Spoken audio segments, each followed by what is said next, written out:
Bom, pessoal, boa noite a todos. Vou deixar essa aula gravada aí, né? Então, isso é a nossa primeira aula, né, da UC em manutenção de compressores, né? Então, é a segunda aí do nosso módulo específico 2. Então, vão ser até rápido, pessoal. Ó, ela vai do dia até 15 do 6 e vai até o dia 17 do 7. Tá? Bom, pessoal, a gente tem duas atividades, um fórum e uma SAP. E aqui, pessoal, está distribuindo nossas aulas.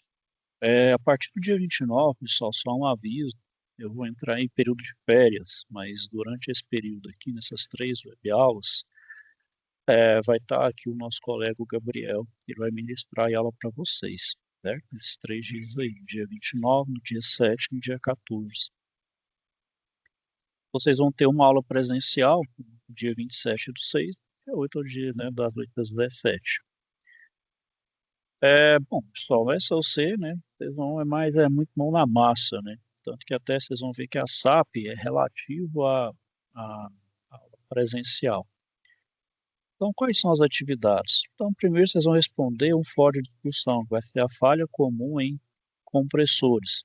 Tem esse vídeo aqui, pessoal. Então, vocês vão clicar nele. Então, falha comum em compressores. É da Embraco, né? Das maiores empresas aí de compressores. Vai falar de falhas comuns em compressores. É, bom, vocês vão debater sobre essas falhas e citar também algumas soluções para prevenir essas falhas. Vocês vão responder aqui, correto? Vamos falar agora da SAP 1. O que é a SAP 1?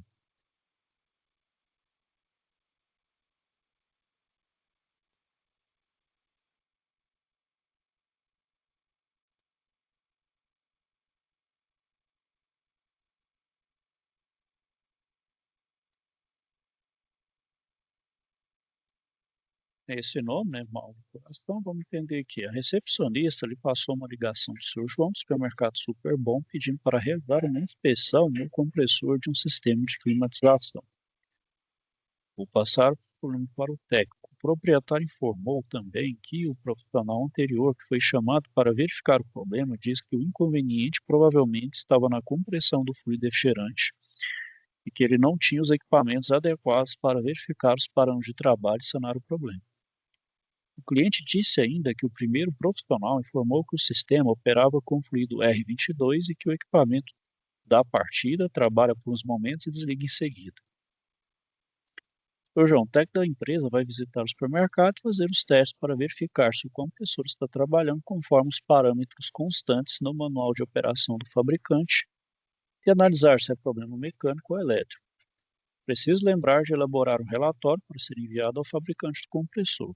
Se for o caso, solicitar a troca do componente. Bom, pessoal, então isso aí que vocês vão, né, vão ter a dinâmica lá. Então, o professor vai dar todas as diretrizes, vão fazer uma manutenção em um compressor lá, claro que é um sistema hermético ou até um aberto, né? Tem como a gente dar manutenção trocando peça em um compressor hermético. Então, vocês vão fazer lá uma manutenção, olhar, verificar os parâmetros mecânicos, elétricos, né? Então, por exemplo, vocês vão instalar um manifold para fazer os testes de compressão, vão colocar o sistema em funcionamento e analisar os parâmetros de pressão do fluido. Eles vão comparar os parâmetros lidos durante o funcionamento com os previstos no manual do fabricante, realizar testes no sistema elétrico compressor com os instrumentos adequados. Né? Então, vocês vão fazer todos os testes, né? Fazer ali as intervenções, ali, né? Correções. Talvez o professor coloque ali um defeito que é comum, né? Coisa que vocês já têm aí no trecho, né? Na lida aí. E vocês vão fazer, pessoal, um relato de aula, né? O que vocês fizerem em aula, vocês vão fazer um relato, né? No máximo aí 2 páginas, 3, acho que não é mais do que isso. Vão fazer aí, pode ser manuscrito, pode ser digitalizado, o melhor dos jeitos que vocês acharem aí e fazem o envio. Ok, pessoal? Aí, se vocês tiverem alguma dúvida, é só mencionar aí. Tá bom, pessoal?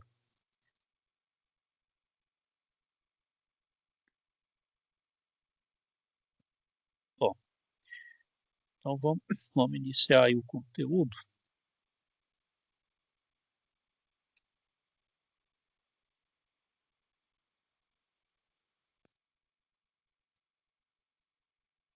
Bom, pessoal, o compressor, né, a gente fala que é sempre ali o coração do sistema, né?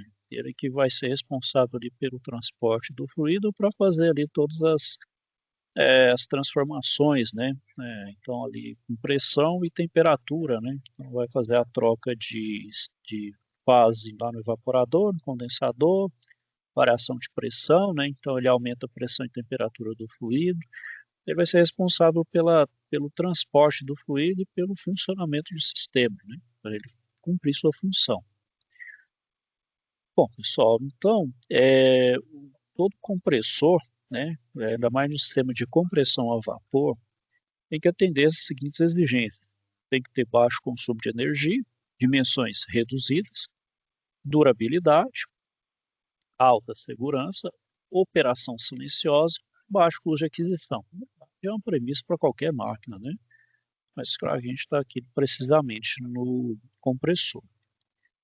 Bom, pessoal, e também o compressor, sua classificação é em função do movimento e da forma do elemento compressor, né? Então pode ser dividido em dois grandes grupos. Então a gente tem o de deslocamento positivo ou volumétrico, né? Então estão em compressores alternativos. Alternativo utiliza um pistão, muito parecido com um motor a combustão, só que ao invés de ter explosão, a gente vai ter só a compressão, a gente só vai comprimir o fluido, como se fosse também um compressor de ar, só que ao invés de ser o meu fluido ar, é o fluido refrigerante. E a gente vai ter o compressor rotativo de palheta, o compressor rotativo de parafuso, de lóbulos e o Sproul. Esses compressores de deslocamento positivo ou volumétrico, pessoal, eles privilegiam a energia de pressão que a energia de velocidade, né? Então eles melhoram a pressão e não menos injeta menos energia de velocidade. Se eu quiser energia de velocidade, aí eu vou para os turbocompressores, que aí eles vão ser rotativos, eles vão girar em alta rotação, eles vão me dar agora muito mais rotação, eles vão me injetar muito mais energia de velocidade do que de pressão. A gente tem os compressores rotativos centrífulos de 1 a 8 estágios e os rotativos axiais. Bom, e os alternativos, pessoal, é o movimento de um êmbolo com o sistema biela-manivela. O pistão, eles podem ser classificados como de simples ou duplo efeito. Quanto à disposição do cilindro, pode ser horizontal, vertical ou radial, e pode ser de simples ou de múltiplos estágios, né? Bom, a gente também, pessoal, tem uns compressores herméticos, né, em que o motor e o compressor estão em uma única carcaça, né? Então, o vapor de sucção entra pela parte superior e realiza também o resfriamento do motor elétrico. Então, o fluido refrigerante, além de atuar como o fluido de trabalho, ele também vai ser, vamos dizer assim, responsável pelo sistema de arrefecimento, né? Já que eu estou lidando ali com um pistão, movimento ali de translação, está sujeito a atrito. Por ele estar sujeito a atrito, ele vai aumentar a sua temperatura, além da própria temperatura que ele aumenta naturalmente pela compressão, isso faz com que ele aumente sua temperatura também nos componentes mecânicos. Então, o próprio fluido, ele, ao mesmo tempo que ele vai sofrer esse aumento de temperatura, ele vai evitar o superaquecimento do compressor, né? Ele vai atuar ali como um sistema mesmo de arrefecimento. Bom, e esse resfriamento, pessoal, é apenas com vapor aspirado. Então, o próprio vapor aspirado ali, ele atua como uma espécie de arrefecimento do sistema. Bom, os compressores herméticos, pessoal, eles são utilizados em sistemas de pequena capacidade, né? São sistemas domésticos, né? Então, as nossas geladeiras, bebedouro, ar-condicionado, né? Por exemplo, ar-condicionado de janela, os splits, né? Split, algum piso-teto, uns cassete 4 vias também pequenos, ilhas de congelados, sorveteiras e os balcões expositores de pequena capacidade que podemos utilizar na comercial. Deixa eu só pegar aqui, pessoal, de um compressor. Vou pegar aqui, copiar, copiar.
Então hoje eu vou estar apresentando para vocês o compressor hermético alternativo. Nessa imagem é possível observar um volume de óleo na parte inferior. Por se tratar de um compressor de refrigeração e trabalhar com vários fluidos refrigerantes diferentes, o lubrificante ele tem que ser especificado de acordo com o tipo de fluido, ele tem que ser compatível com esse fluido. Então esse compressor ele apresenta a carcaça externa de acrílico justamente para evidenciar as partes internas do compressor. Aqui na lateral nós temos a caixa de ligação, a parte elétrica. É possível observar na parte interna do compressor, nesse ponto, o pistão, que é o que foi o sistema de compressão, né? O pistão junto com a camisa, com o elemento compressor. Esse elemento aqui na entrada, essa parte superior seria a entrada de fluido de gás, né? De fluido refrigerante vindo do evaporador. Essa tubulação interna corresponde à descarga do compressor, que está conectada nessa saída. Além disso, é possível observar nesse vídeo o enrolamento do motor. O fluido refrigerante nesse compressor ele também ajuda a fazer o resfriamento do motor no caso do processo de compressão. Além desses detalhes, é possível observar também nesse vídeo o sistema de amortecimento. Um compressor utilizado através de molas que são posicionadas convenientemente e eles auxiliam no processo de do amortecimento na vibração, no caso do compressor em operação.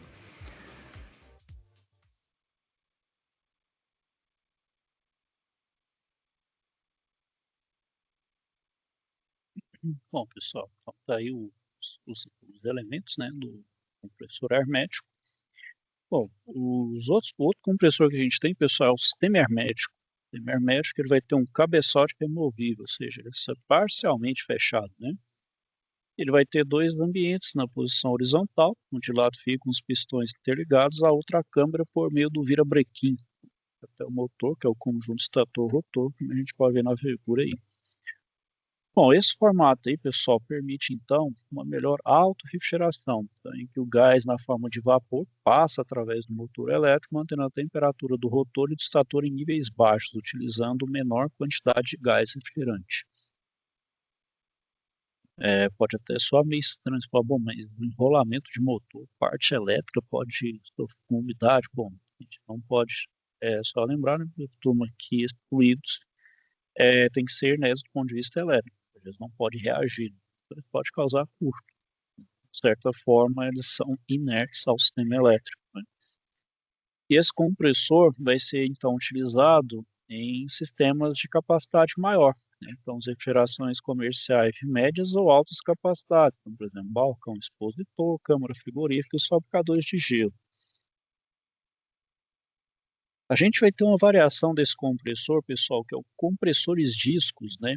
Então, ele vai ter um elevado desempenho e é também utilizado em algumas aplicações comerciais de alta capacidade. Então, os grandes balcões expositores de supermercados é o sistema de refrigeração comercial integrado, né? A gente vê aquela ampla ilha, né? Ilha, frisas verticais, horizontais ali nos supermercados, né? Bom, por que que ele tem um alto rendimento, pessoal? Pela utilização da sua válvula, a gente chama de válvulas discos, né? Então, ela é posicionada aqui na parte superior do cabeçote de válvula. Então, ela é responsável pelo processo de admissão e descarga, né? Bom, normalmente, pessoal, como é que é a válvula comum desses compressores? Ela, quando tem ali a sucção, então é como se fosse ali uma aba, né? Uma lâmina que essa lâmina, quando ela succiona ali o fluido, ela invade parte aqui da câmara de compressão. Aí o que que faz? Essa invasão aqui na câmara de compressão vai diminuir o rendimento volumétrico, ou seja, essa região em que a válvula entrar na câmara acaba que diminui a eficiência, então ele não consegue comprimir totalmente, vira um volume morto. Então, quando você faz o projeto de um compressor, você tem que considerar o volume morto, que é aquele volume que de fato você não vai usar para comprimir o fluido. Então, qual que é a solução que eles fizeram? Justamente esse compressor discos com essa válvula discos, né? Então, agora a tampa da válvula fica na parte superior. Então, ou seja, quando ela fecha, ela não invade a câmara de compressão. Com isso, eu extraio agora o máximo do rendimento volumétrico que o compressor pode me fornecer. Ou seja, eu praticamente zero, né, ou minimizo o volume morto, né, que é um dos problemas, né, motor a combustão, problema ali, né, volume morto. Volume morto quer dizer o quê? Volume que não vai me gerar trabalho, né, não vai diminuir a eficiência volumétrica. Então, isso melhora, né, e além disso, ele tem controle de temperatura de descarga e superaquecimento, que ainda otimiza o seu desempenho nessa questão, né? Então, não só na questão ali física, né, e reduzir também vamos dizer, invasão da válvula na câmara de compressão. A válvula é extrema, só que ela tem, para fabricar ela é extremamente caro. Esse compressor, em relação a um compressor comum, muito mais caro, porém ele justifica pelo alto rendimento. Esse alto rendimento vai influenciar em eficiência energética, né? Vai consumir bem menos energia. Só que ele é bem caro. Aí precisa ter uma justificativa para utilizar esse tipo de compressor. Bom, e compressores abertos, pessoal, vão ser utilizados então na refrigeração industrial, né? E por que que ele é aberto? Porque é o mecanismo de transmissão de movimento do compressor é para o polir correr, ou seja, não está acoplado ali o eixo com o pistão ali, né? A movimentação, então o motor aciona a polia vai acionar o eixo que vai acionar ali os pistões, né? Então, ou seja, está separado, né, o acionamento através da polia e correia. E esse sistema é utilizado com amônia, né? Então, ele tem que ter então, uma necessidade construtiva de funcionamento diferenciado, né, em relação aos compressores herméticos e semi-herméticos, né, até por causa do risco da amônia, né, sua toxicidade. Bom, e sobre a lubrificação e resfriamento então do óleo lubrificante, né, tanto nos herméticos no semi-hermético, a lubrificação desses compressores é por salpicagem, né, acionado pelo próprio eixo do motor. Então, vamos dizer, ele ao girar, né, ele capta parte desse óleo e a rotação, né, a inércia vai fazer então com que ele espirre o óleo, né, como se fosse uma pulverização do óleo pela própria inércia do eixo do rotor. E já nos compressores abertos, ela vai ser do tipo forçada. Então, aqui por estar separado, eu não consigo utilizar o eixo para fazer essa aplicagem de óleo. Então, eu vou precisar de uma bomba de óleo para fazer isso. Então, a temperatura do óleo tem que ser mantida em nível satisfatório, né, para não ter aquecimento e nem desgaste, né, e nem dissolução do refrigerante. E esses compressores também vai ter um sistema de segurança da lubrificação que promove, né, a parada do compressor quando a temperatura do óleo está em um nível acima do pré-estabelecido, né, para evitar qualquer falha geral, né. Se tiver um nível pré-estabelecido, uma pressão atingir um valor muito baixo. Bom, além da lubrificação forçada, pessoal, os compressores abertos que vão operar com amônia vão ter também o dispositivo separador de óleo, né? E todo sistema precisa, né? Então, eu preciso reter o meu óleo do compressor para que ele não vá no sistema e meu fluido percorra o seu caminho normal, né? Então, vão ter dois tipos de filtro separador de óleo. Então, do tipo coalescer e do tipo demister, né? Então, essa separação do óleo da amônia. Em todos esses casos, pessoal, ele vai ter um controle de nível que atua com boia e válvula solenoide, que é para controlar o retorno do lubrificante ao cárter do compressor. Então, conforme a necessidade lá de abastecimento do cárter, eu vou ter esse sinal. Por exemplo, esse aqui do coalescer, como acontece? Então, eu vou ter a descarga do compressor, né? Então, saiu do compressor, eu vou ter esse dispositivo separador de óleo. Então, a descarga do compressor, eu vou ter a mistura óleo mais fluido refrigerante. Então, quando ele passa aqui, lembrando que meu óleo está no estado líquido e o meu fluido refrigerante está na forma de vapor. Então, logo, né, o óleo é mais denso do que o fluido refrigerante. Então, no momento que eu passo esse filtro aqui, eu vou reter o óleo, né, e ele vai ter aqui os poros que vai ser o suficiente para passar o vapor de amônia. Então, como o vapor é mais leve, ele sobe, o óleo vai ficar retido aqui, né, vai condensar de qualquer forma e desce, né, por diferença de densidade. E aqui vai ficar meu óleo, só lembrando que aqui não é o compressor, aqui é o dispositivo separador de óleo. Então esse óleo precisa retornar no compressor. Isso vai ser feito pelo conjunto de boia solenoide para retorno. Então, por exemplo, aqui, ó, vai atingir o nível alto, o que vai acontecer? Vai mandar um sinal para a válvula, ou seja, praticamente todo o óleo está aqui. Ele manda um sinal, ó, abro aqui a válvula e retorno esse óleo para o cárter, né, para não ter problema de falta de lubrificação lá no cárter do compressor. E aqui, pessoal, a gente vai ter o demister, né? O demister, ao invés de ser na saída aqui da tubulação de descarga, ele vai ser como se fosse na forma de barreira. Então aqui sai o óleo mais o fluido refrigerante, né? E ainda assim o óleo mais o refrigerante está misturado, o filtro vai ser a barreira. Então vai ser aquele reticulado que vai passar o vapor de fluido e reter o óleo, né? Então vai reter o óleo com diferença de densidade desce, o fluido vai tomar seu caminho, né? O gás vai retoma seu caminho, da mesma forma vai aqui, né? Tem uma boia que vai, se ela estiver baixa, não tem problema. Se ela subir, manda um sinal, abre a válvula e o óleo é mandado lá para o cárter do compressor.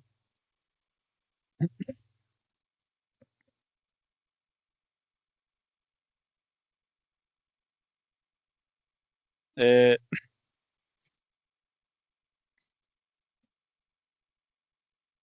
e pessoal, então aí eu vou falar do dispositivo separador de óleo, depois eu vou falar dos compressores, certo? Finaliza aí minha aula por hoje. Se tiver algum questionamento, só procurar. Já tô. Boa noite, aqui, pessoal. Fique com Deus aí. Até a próxima.